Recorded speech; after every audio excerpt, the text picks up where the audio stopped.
ঘরের এইরকম বেহাল অবস্থা কে করেছে জানো? এই যে উনি।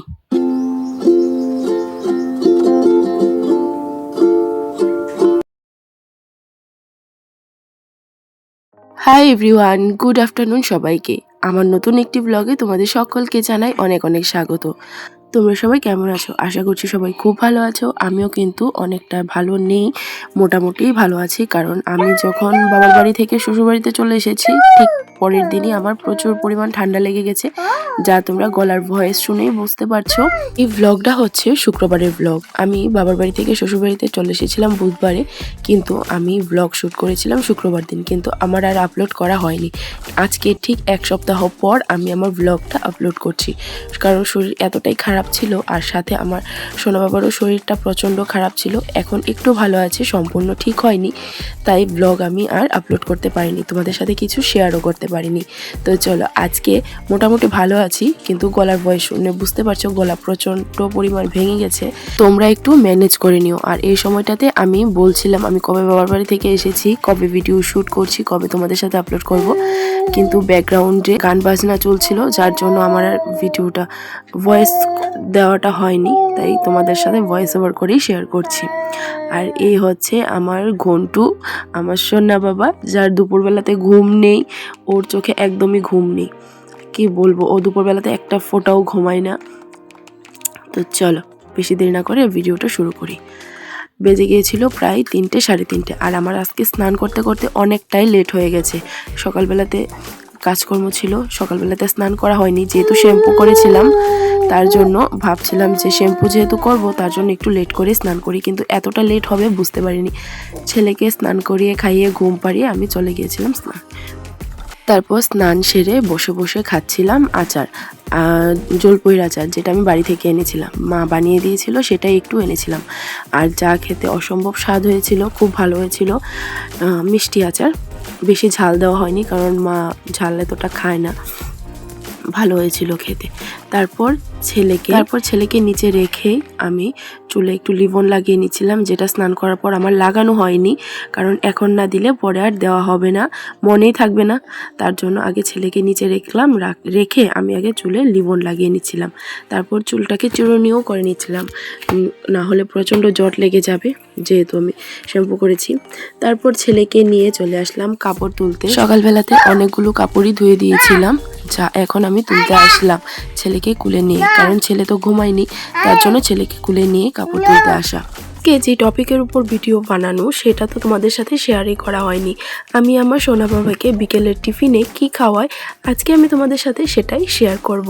আমি কিন্তু আমার সোনা বাবাকে প্রত্যেক দিন সেম রকমের খাবারটা দিই না, এক এক দিন এক এক রকমের খাবার দেওয়ার চেষ্টা করি। প্রত্যেক দিন সেম খাবার দিতে গেলে কিন্তু বাচ্চাদের মুখের টেস্টটা চেঞ্জ হয়ে যেতে পারে, তার জন্য আমি এক এক দিন এক এক রকমের খাবারটা দেওয়ার চেষ্টা করি। আজকে ছিল মুড়ি দেওয়ার দিন। মুড়িটাকে আমি প্রথমে মিক্সচারে গুঁড়ো করে রেখে দিয়েছি কৌটোর মধ্যে।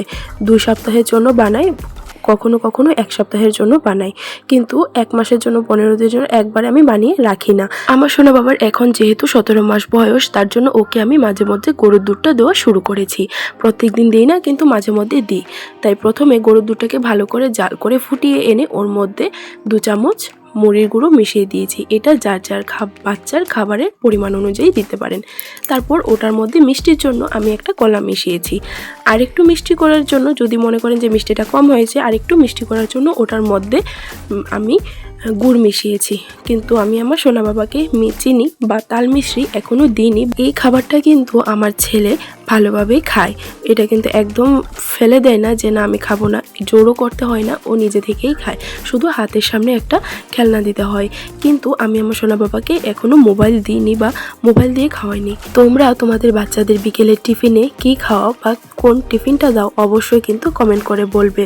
আর কারা কারা আমার মতো টিফিন করে খাও এটাও কিন্তু কমেন্ট করে বলবে। তারপর ছেলেকে খাইয়ে ঘুম পাড়িয়ে দিয়েছি। ও যেহেতু দুপুরবেলাটাতে ঘুমায় না, কিন্তু সন্ধ্যার সময় ঘুমায়, 5-5:30 থেকে 6টার মধ্যে ঘুমোবে, ওই উঠতে উঠতে 9টা 9:30 বেজে যাবে।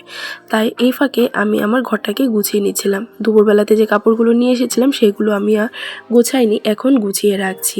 আমি আমার ঘরটাকে সারাদিন গুছাই না, একদম বিকেলেই গুছাই, যেহেতু আমার সোনা বাবা ঘুমিয়ে থাকে তখনই একদম গোছগাছ করে রাখি।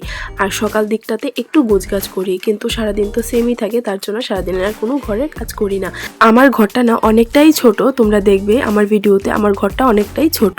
আসলে আমাদের বাড়ির রুমগুলি না একটু ছোট ছোট, যেহেতু এগুলি পুরনো রুম বা ঘরটা আমাদের অনেক পুরনো হয়ে গেছে। দিন পর থেকে আমাদের ঘরের কাজও শুরু হবে, আমাদের নতুন করে আবার ঘর তোলা হবে, যেহেতু বাচ্চারাও বড় হয়ে যাচ্ছে। তার জন্য এই ছোট ছোট রুমে তো থাকা যাবে না, তার জন্যই আমাদের নতুন করে এখন ঘর করা হবে।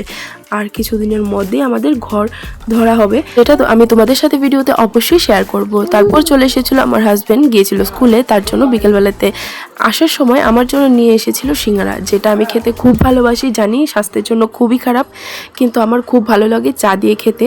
কিন্তু প্রত্যেকদিন খাই না, সপ্তাহে 1 থেকে 2 দিন হয়ে যায়। তারপরে দেখো আমার ঘরটাকে ভালোভাবে গুছিয়ে নিলাম, কেমন লাগছে অবশ্যই কিন্তু কমেন্ট করে জানিও।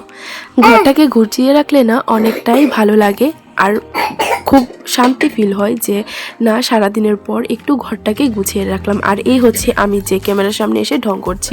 শরীর কিন্তু খারাপ ছিল মোটামুটি, কারণ ওই দিন থেকে আমার সর্দিটা লাগা শুরু হয়েছিল। তারপর চলে গিয়েছিলাম চা করতে, কারণ বিকেল হয়ে গিয়েছে, আমাদের তো চা খেতে হবে। আর এই যে চা আর গরম গরম সিঙ্গারা দিয়ে বিকেলের টিফিনটা কিন্তু একদম সেরে ফেললাম। আর ভিডিওতে যদি কোনো নয়েজ থাকে বা কোনো বাড়তি কোনো অডিও থাকে, সেটাকে তোমরা একটু প্লিজ অ্যাভয়েড করো। আর আমি যখন ভয়েস ওভার করছিলাম তখন আমার ছেলে, আমার সোনা বাবা সজাগ ছিল, যার জন্য ওর সাউন্ডও কিছু কিছু আসছিল। আর তারপর দেখো একটা কাণ্ড দেখবে, এই যে আমি যখনই চা খেতে বসলাম, এই যে আমার সোনা বাবা ঘুম থেকে উঠে গেছে। তারপর ওকে আবার ঘুম পাড়িয়ে এভাবে পায়ে নিয়ে আমি করলাম টিফিন, কারণ আমি যদি এখন ওকে রেখে দিই তাহলে উঠে যাবে, তার জন্য ওকে কুলে নিয়ে টিফিনটা করলাম। হ্যালো এভরিওয়ান, গুড ইভিনিং সবাইকে। তো আজকের মতো ভিডিওটা এখানেই এন্ড করছি। তো দেখা হবে তোমাদের সাথে নতুন একটা ভিডিও নিয়ে।